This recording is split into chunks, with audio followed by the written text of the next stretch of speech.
رانے زمانے کی بات ہے کہ مک فارس پر ایک بادشاہ حکومت کرتا تھا۔ وہ بہت پریشان رہتا تھا کیونکہ مک میں چوری اور ڈکیتی عام تھی، باوجود کوشش کے بھی وہ اس پر قابو نہیں پا رہا تھا۔ ایک دن بادشاہ پریشانی میں محل سے نکل کر جنگل کی طرف چل پڑا۔ اس نے دیکھا ایک لکڑہارا بہت محنت سے لکڑیاں کاٹ رہا ہے۔ لکڑہارا بادشاہ کو دیکھ کر اس کے پاس آیا اور کہنے لگا، بادشاہ سلامت، آپ کسی شاہی سواری میں نہیں آئے؟ بادشاہ نے اپنی پریشانی کی وجہ بتائی تو اس نے کہا، اگر آپ اجازت دیں تو میں کچھ عرض کروں۔ بادشاہ نے سر ہلایا تو وہ بولا، آپ مجھے کچھ دن مک پر حکمرانی کی اجازت دیں، مجھے امید ہے کہ یہ بارائی ختم ہو جائے گی۔ بادشاہ نے اسے بخوشی اجازت دی۔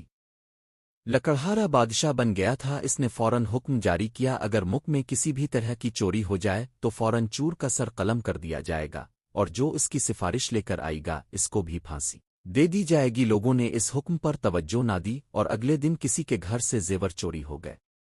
بادشاہ نے حکم دیا چور کو فوراً پکڑا جائے اور سپاہیوں سے کہا کہ اگر چور پکڑنے میں ناکام ہوئے تو ان کی جگہ تمہیں پھانسی دے دی جائے گی۔ کچھ روز گزرنے کے بعد سپاہی چور پکڑنے میں کامیاب ہو گئے، انہیں جیل میں بند کر دیا گیا۔ لوگ اب ڈر کے مارے سفارش نہ کریں۔ وہ بادشاہ کے باپ کے پاس گئے اور اس سے گزارش کی وہ بادشاہ سے معافی دلوا دیں۔ وہ ان کے ساتھ جانے پر راضی ہو گیا۔ بادشاہ نے جب سفارشی کے طور پر اپنے باپ کو دیکھا تو سپاہی کو حکم دیا کہ ان کو جیل میں بند کر دیں۔ پھر الفاصل کے مطابق جو ظلم جاری کیا گیا تھا اس کی تکمیل کر دی گئی، چوروں کے سر قلم کر دیے گئے اور جو سفارش لے کر آیا تھا اس کو پھانسی دی گئی۔ اس صورتحال نے سب لوگوں کو خوفزدہ کر دیا۔ اب کوئی راستے میں بھی پڑی ہوئی چیز بھی دیکھتا تو اس کو الفاٹینے کی ہمت نہ کرتا۔ آہستہ آہستہ مک سے چوریاں ہونا ہی بند ہو گئیں۔